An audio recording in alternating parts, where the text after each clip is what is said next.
See, dirt is necessary for growth and development. Dirt builds character. Dirt gives you the push-through factor. Dirt makes you come with it when you don't feel like coming with it no more. And you get dirt in a lot of different ways. All of y'all that had dirt throwed on you. And dirt ain't always what you want. It's somebody talking about you down on your job. It's somebody accusing you of something that you didn't do. It's somebody telling you ain't gonna make it. It's somebody sharing information about you that ain't true. That everybody get dirt put on. But see, when you're getting put under that stress, please know God is always with you. Pain isn't always bad. Sometimes it's good. Because you remember that pain and that hurt. And it pushes you to be great.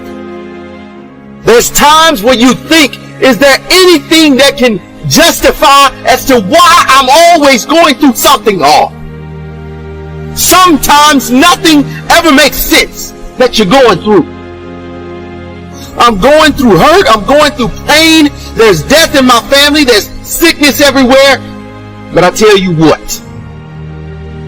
you can't throw in the towel. You can't give up. It just means it's time for you to fight harder. It's time for you to stand tall. Lift your head to the sky and say, I will overcome this. I will fight back. There's always something good that can come from bad.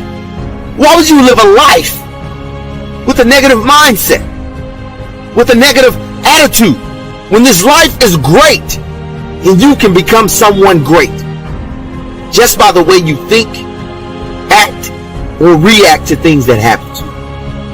Everybody fundamentally has the same reality that you have, but we all don't react the same to things that happen to us. Deep down inside, there's greatness in each and every one of us. It depends on you if you find that greatness. But I tell you what, it's inside of you, and it's burning to come out. When you're working on a dream, at some point in time, a transition takes place. And the transition is what you are becoming in pursuit of the dream. Because even if you don't get the dream, you become such a strong and powerful person. It will so change your life, you can look at something else and say, well, I think I'll go do this then. Because you've now developed yourself in such confidence and such competence in how to deal in the arena of life that you can move into another area and not miss a beat. Once you begin to discover who you are, then you'll really realize how you have been given authority and dominion over everything on the face of the earth, including all the dimensions of your life. But you can only do that through the struggle of life. And most people avoid the struggle. Most people go through life avoiding pain. And when you go through life like that, something in you dies. Something in you that you never activate is lying dormant in there, that you never get a chance to call on because you have not challenged yourself. Every value in life must be paid for. And those that pay are the ones that get it. It says those that give, receive. Someone says, I wish to receive, I wish to receive. You don't have to concentrate on receiving. Just become a good giver. It says those that search will find. Someone says, well, I need to find some good ideas to help change my life for the future. Then to find good ideas, that doesn't come because you need them, because it comes because you search for it. If you want good ideas, you got to go after them. You got to go to the class, you got to go to the workshop, you got to go to the training, go to the book, right? You got to go to the journal, right? Go where good ideas are being taught, go searching, go looking, because good ideas are not going to be wasted on those that are not seeking, searching, well prepared. So, prepare yourself to be ready for fortune when it comes, to be ready for challenge when it comes, to be ready for opportunity when it comes. Opportunity comes along and passes by the person that is not well prepared. How could my ideas be more powerful? How could they be sharper, more clear? How could I reach some people next year that I perhaps can't reach this year? I haven't reached deep enough into my own soul to affect some people. Some people just pass by and say, hey, what a good speech. But how could I make it stronger than that, deeper than that, more powerful than that? I cannot be as powerful as I could be next year. You know, you can't go to the 10th grade and the 5th grade. You just got to go through the grades. But the more you are prepared, when the 10th grade finally comes, now you can cash in and get 2 times, 3 times, 5 times more value from it by being prepared. until you have had the taste of finishing, you will not respect yourself. Until something is done, come hell or high water, tears and struggles and pain, and you go through it anyway, and you continue to fight on no matter the circumstances, after a while, something begins to wither inside of you. You're going to have such a period in your life where it seems like it's not working. You're going to have a lot of trials and challenges, and everybody has the turn back moment. Where the direction you're going, you will have to make a decision to keep going or you turn back.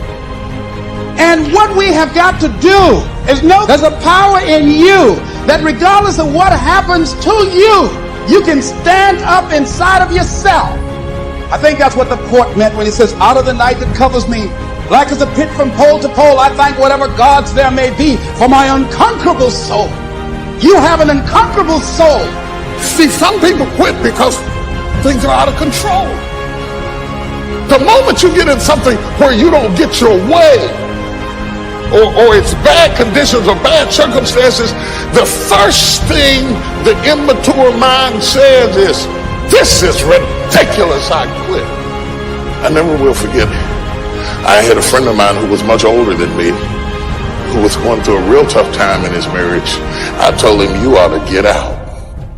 I watched him suffer so bad, I thought you ought to quit. He was so lonely that he got a dog and named it Friend. And I watched him take so many blows in his heart, in his masculinity, that it was so hard to watch. I wanted him to divorce her so I didn't have to see it.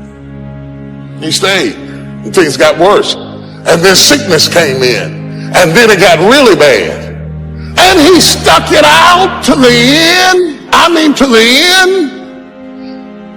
And I was at the funeral, and I remember thinking, you finished. You went all the way to the end. Better and worse, and sickness and health. You went through all of that stuff. It was amazing to see somebody who finished.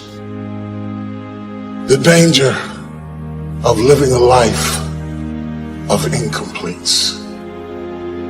Nobody can count on you to stay.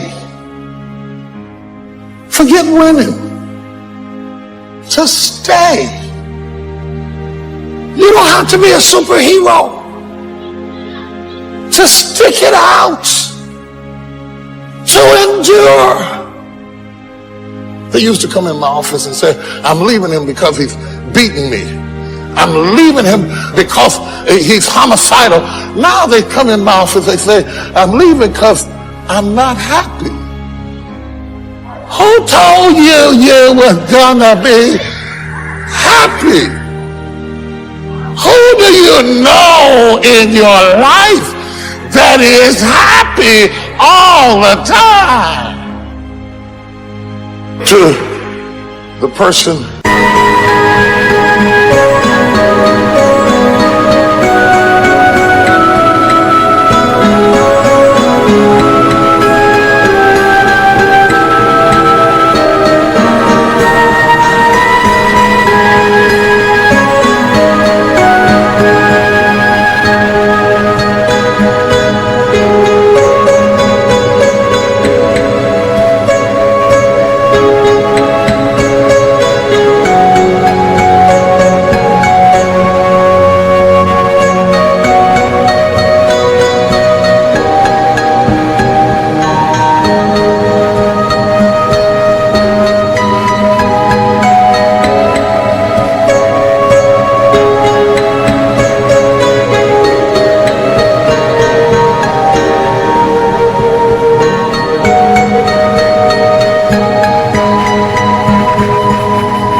keeps quitting, you have to live with that infection that you carry, that propensity to never finish.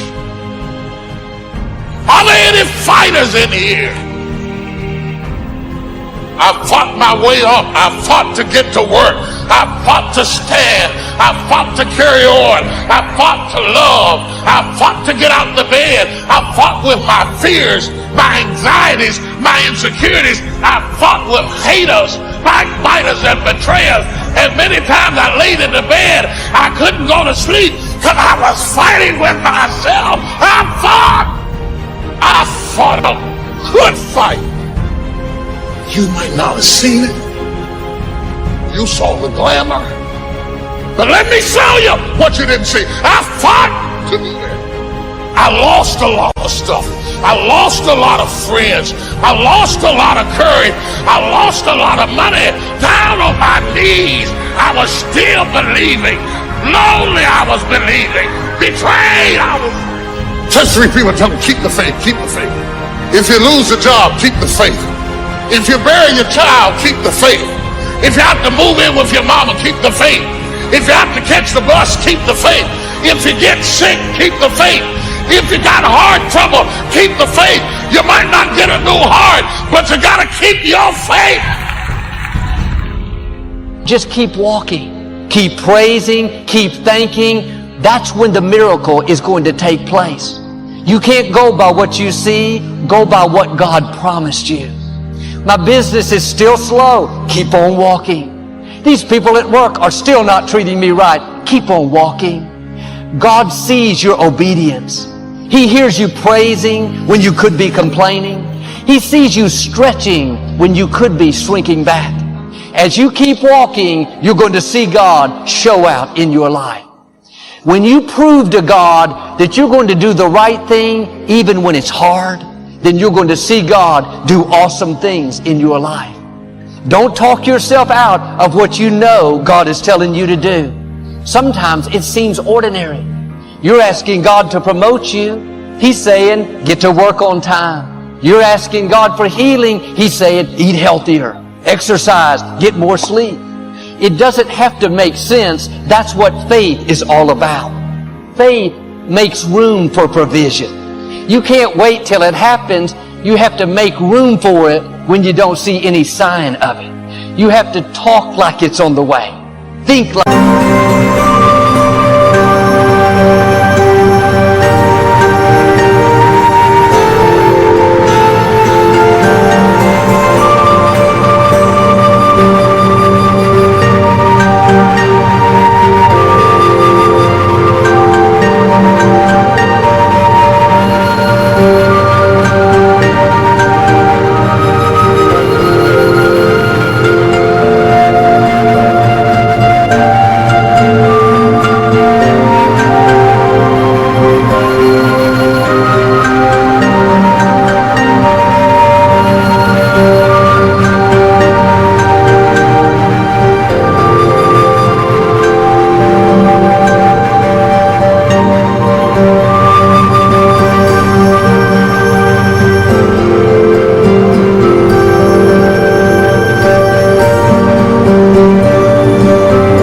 It's on the way. Are you missing your miracle because you're reasoning everything out? You're looking at it all in the natural? God is supernatural. After Moses died, God raised up Joshua to lead the Israelites. The earlier generation never made it into the promised land. Now the children of that generation had grown up. They were headed to the promised land, but they had to cross the Jordan River. The problem was, it was the rainy season, and the Jordan was in flood stage, with violent currents rushing down from the melting snow. Joshua was familiar with this type of scene. He was there when Moses held up his staff and the Red Sea parted. When these 2 million people came to the Jordan River and saw how swollen it was, they didn't want to have anything to do with it. I can imagine Joshua did like his mentor Moses. He held up his rod and said, Lord, please let these waters part. But nothing happened. God promised Joshua, as I was with Moses, I will be with you.